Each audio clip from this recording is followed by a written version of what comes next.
तो अब जानते हैं कि ये डॉलर जो है वो एक ग्लोबल करेंसी क्यों बनी हुई है। ऐसा क्यों है कि सारे के सारे देश डॉलर के टर्म्स में ही ट्रेड करते हैं। अब इसका रीजन हमें थोड़ा सा प्रीवियस जाना पड़ेगा हिस्ट्री के अंदर, तब जाके हमें इसका आंसर मिलेगा। अब मैं बात करूं 1920 से लेके 1930s की, तो आप लोगों को जानना पड़ेगा इस ड्यूरेशन के बीच में हम फॉलो करते थे गोल्ड स्टैंडर्ड सिस्टम, जहाँ पे सारी करेंसीज की जो वैल्यूज थी वो गोल्ड के अगेंस्ट फिक्स थी। यानी हम करेंसीज लेके जाएंगे, हमें गोल्ड मिल जाएगा, तो हमारे करेंसी पे ट्रस्ट आ गया। अब आया ईयर 1944।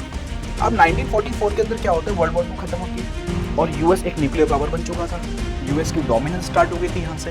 तो ब्रेटन वुड्स के अंदर एक कॉन्फ्रेंस होती है, यूएसए के अंदर ब्रेटन वुड्स के अंदर एक कॉन्फ्रेंस होती है, जहाँ पे एटलीस्ट 44 कंट्रीज आती हैं और मिलकर म्यूचुअली क्या डिसाइड करते हैं कि आज से सारी करेंसीज की value in terms of dollar fix होगी। यानी जितनी भी करेंसीज हैं उसको हम फिक्स करेंगे in terms of USD, US dollar, और डॉलर को फिक्स करा जाएगा अगेंस्ट द गोल्ड। ठीक है, तो यानी हमारा डॉलर पे भरोसा क्यों आएगा, क्योंकि डॉलर की वैल्यू फिक्स है इन टर्म्स ऑफ गोल्ड। और रेट डिसाइड करा गया कि 35 पर आउंस, यानी $35 पर आउंस का रेट डिसाइड हुआ कि आपके पास अगर $35 है तो आप 1 आउंस ऑफ गोल्ड यूएसए से ले सकते हो। तो इस तरीके से डॉलर पे ट्रस्ट आ गया। बट मेन बात कब आती है, मेन बात आती है 1971 के अंदर।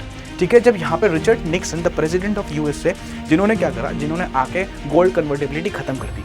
अब वियतनाम वॉर चल रहा था इतने टाइम से, तो बहुत सारी कंट्रीज क्या कर रही थी, यूएस से डॉलर में अपनी करेंसी को कन्वर्ट करा रही थी, यानी जो गोल्ड था वो वहाँ से विड्रॉ कर रही थी।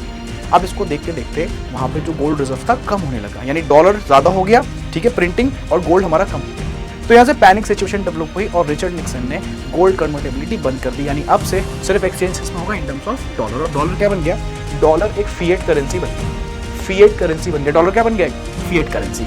अच्छा, अब यहाँ से सारी बातें चलती रही, बट इसी के अराउंड, ठीक है, 70s के अराउंड यूएसए ने OPEC countries, oil producing and exporting countries के साथ भी डील कर ली, जैसे सऊदी अरेबिया वगैरह, जितनी भी गल्फ कंट्रीज हैं, कि पूरे वर्ल्ड के अंदर जब आप ऑयल सप्लाई करोगे, सेल करोगे, परचेज करोगे, वो इन टर्म्स ऑफ डॉलर करोगे।